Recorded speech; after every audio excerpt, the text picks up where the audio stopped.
Hello, viewers. Without much argument, I'm sincerely impressed and highly convinced that in the fewest days, nnamdi kanu will be released from the net of the Nigeria government. I know they can make such promises and fail, but with the strength Mr. President is speaking on this press release, I know in no distant time we'll see nnamdi kanu comes out again, hale and hearty, balanced and better than before. Fellow Nigeria, I wish nnamdi kanu success as he come out of his prison.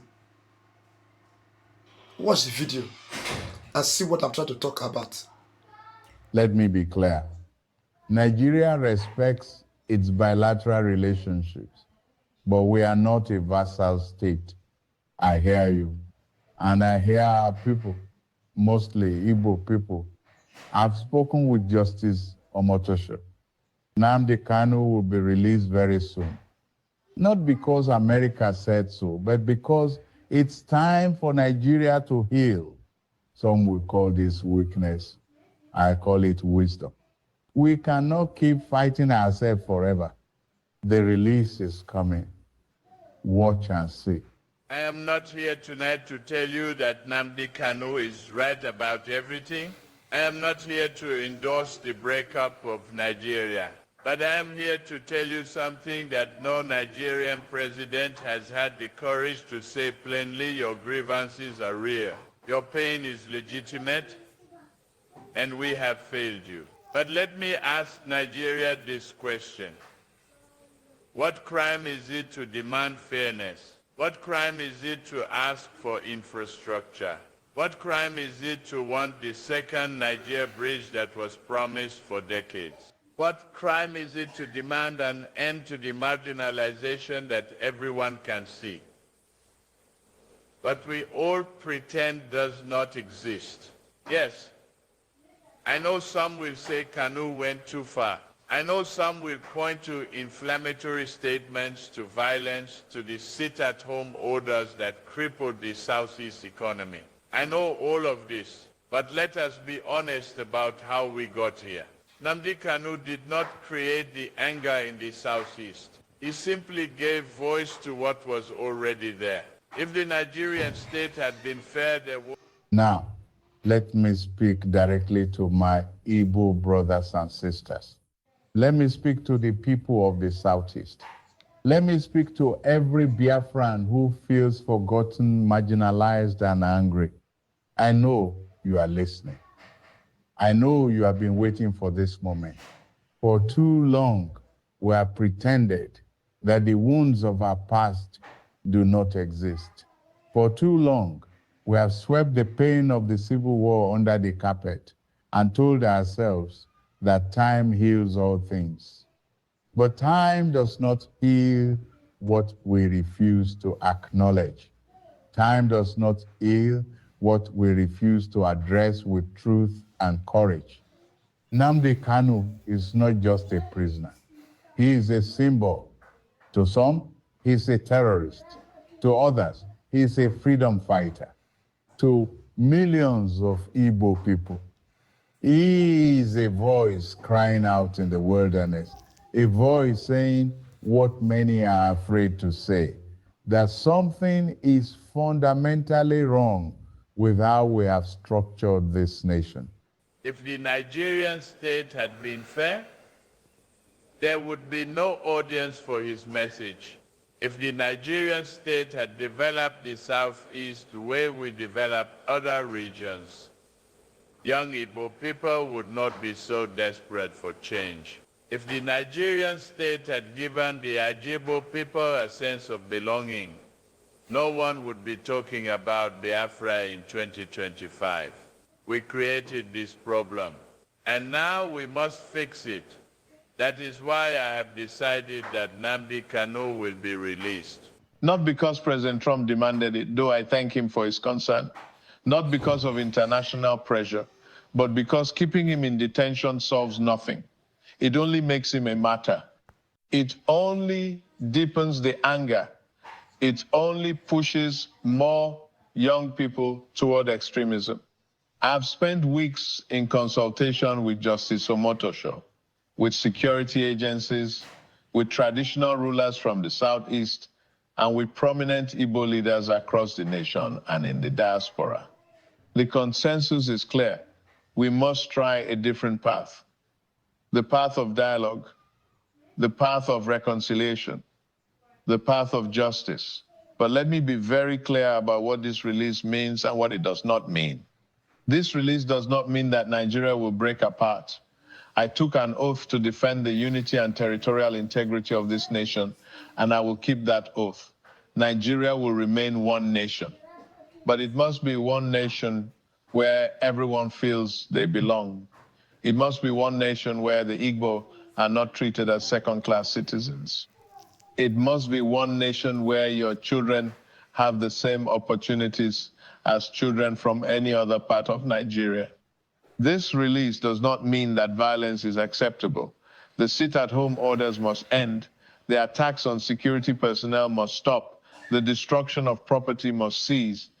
If we are to build a new Nigeria, we must do it through peaceful means.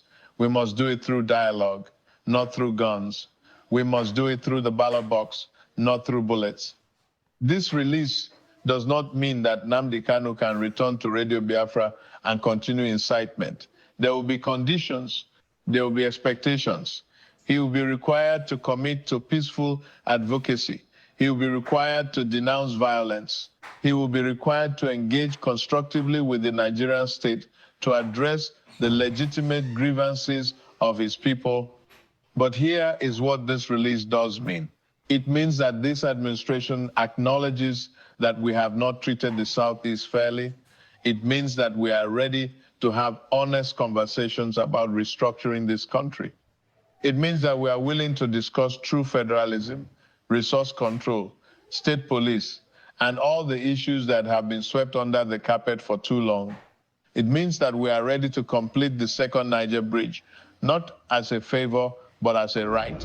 It means that we are ready to reconstruct the roads in the Southeast. It means that we are ready to invest in the economic future of Igbo land the way we have invested in other parts of Nigeria. It means that we are ready to address the abandonment of Igbo people in the federal civil service, in the military, in positions of power and influence. It means that we are ready to ensure that the principle of federal character is not just written on paper, but is actually practiced. It means that we recognize that the Igbo are an indispensable part of Nigeria. Where would Nigeria be without Igbo entrepreneurship? Where would Nigeria be without Igbo innovation? Where would Nigeria be without Igbo resilience? You are everywhere, doing everything, building businesses, creating jobs, driving our economy. You deserve better than what you have received. To the Biafran agitators, I say this. I understand your pain. I understand your frustration. I understand why some of you have given up on Nigeria. But I'm asking you to give us one more chance. Give this administration a chance to prove that Nigeria can work for everyone. Give us a chance to show you that you can achieve your dreams without breaking up the country. I am not asking you to forget Biafra. I am not asking you to stop loving your identity. I am asking you to believe that we can build a Nigeria where being Igbo is celebrated, not punished.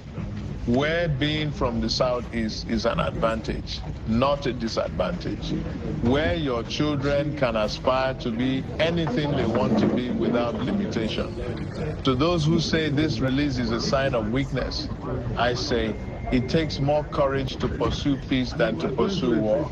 It takes more strength to seek reconciliation than to seek revenge. It takes more wisdom to address the root causes of conflict than to simply lock people up and pretend the problem has been solved. I have been criticized throughout my political career for being too calculating, too strategic, too willing to compromise. But I have also survived in Nigerian politics for decades because I understand one fundamental truth. You cannot govern successfully through force alone. You must also govern through persuasion, through negotiation, through finding common ground. Nnamdi Kanu's release is not the end of this conversation. It is the beginning.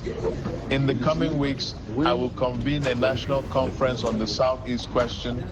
We will bring together Igbo leaders, traditional rulers, intellectuals, business people, youth representatives, and diaspora voices. We will put everything on the table. We will talk about the Civil War and its aftermath. We will talk about marginalization. We will talk about restructuring. We will talk about what it means to be Nigerian in the 21st century. And we will listen, not the pretend listening that governments usually do where they hear but do not act. Real listening, the kind of listening that leads to policy changes, budget allocations, constitutional amendments if necessary. To my fellow Nigerians from other regions, I ask for your patience and understanding. I know some of you are angry about this decision. I know some of you believe that releasing Kanu sends the wrong message. But I ask you to think about the long-term stability of our country. We cannot keep half the country angry and expect to prosper. We cannot keep fighting internal wars and expect to compete globally. We cannot keep recycling old grudges and expect a new future. The Igbo are our brothers and sisters. Their success is our success. Their prosperity is our prosperity. When the Southeast thrives, all of Nigeria thrives. When Igbo businesses succeed, they create jobs for Nigerians of all ethnicities. When Igbo people feel they belong, they invest in Nigeria rather than always looking to leave. This is not about appeasing one group at the expense of others. This is about justice. This is about criticism. I know some will accuse me of playing politics, of trying to win Igbo votes, of bowing to pressure. Let them talk. History will judge whether this decision was right or wrong. But I would rather be judged for trying to heal Nigeria than for allowing the wounds to fester. Nnamdi Kanu will be released within the next 2 weeks. The exact date and conditions will be announced after final consultations are completed. But this, I promise you, it will happen. This is not a political trick. This is not a delay tactic. This is a firm commitment from the President of the Federal Republic of Nigeria. To Nnamdi Kanu himself, I say this: you have been given a second chance. Use it wisely. Use your voice to build, not to destroy. Use your platform to unite, not to divide.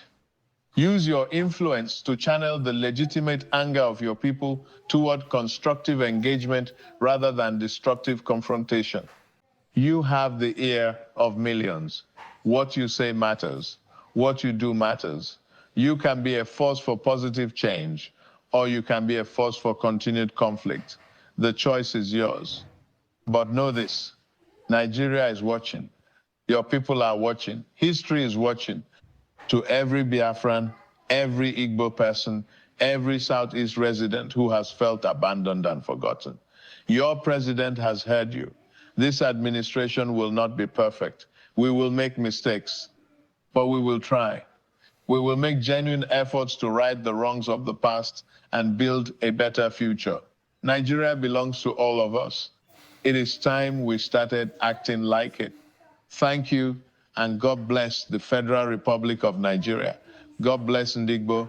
God bless all Nigerians, wherever you are.